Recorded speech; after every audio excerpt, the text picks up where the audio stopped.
ഈ പഞ്ഞിമിഠായി പോലുള്ള മേഘത്തിന് 100 ആനകളുടെ ഭാരമുണ്ടെന്ന് പറഞ്ഞാൽ നിങ്ങൾ വിശ്വസിക്കുമോ? കേൾക്കുമ്പോൾ അതിശയം തോന്നാം, പക്ഷേ സംഗതി സത്യമാണ്. ഇവയാണ് ക്യുമുലസ് മേഘങ്ങൾ. നമ്മൾ കാണുന്ന ഈ പഞ്ഞി പോലെയുള്ള മേഘങ്ങൾ യഥാർത്ഥത്തിൽ അത്ര ലൈറ്റ് അല്ല. ഒരു സാധാരണ ക്യുമുലസ് മേഘത്തിന് ഏകദേശം 11 ലക്ഷം പൗണ്ട് ഭാരമുണ്ട്. അതായത് 5 നീലത്തിമിംഗലങ്ങളുടെ അത്രയും ഭാരം. ശാസ്ത്രജ്ഞർ മേഘത്തിന്റെ വലിപ്പവും അതിലെ ജലാംശവും വെച്ചാണ് ഇത് കണക്കാക്കുന്നത്. ഒരു ക്യൂബിക് മീറ്ററിൽ 1/2 ഗ്രാം വെള്ളമുണ്ടാകും. അപ്പോൾ ഒരു ചോദ്യം വരാം, ഇത്രയും ഭാരമുണ്ടെങ്കിൽ ഇത് എന്തുകൊണ്ട് നമ്മുടെ തലയിലേക്ക് വീഴുന്നില്ല?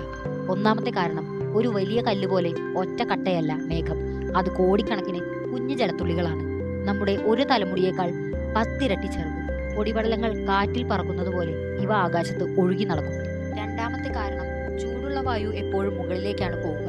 താഴെ നിന്നുള്ള ഈ ചൂടുകാറ്റ് ഒരു വലിയ ബലൂണിനെ എന്ന പോലെ മേഘത്തെ താങ്ങി നിർത്തുന്നു. അതുകൊണ്ട് ഈ ലക്ഷക്കണക്കിന് കിലോ ഭാരം താഴേക്ക് വീഴില്ല.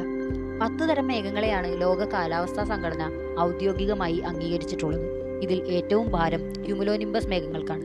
ഏകദേശം 230 കോടി പൗണ്ട്, അതായത് 2 ലക്ഷം ആനകളുടെ ഭാരം ഒരൊറ്റ മേഘത്തിനുണ്ടാകും.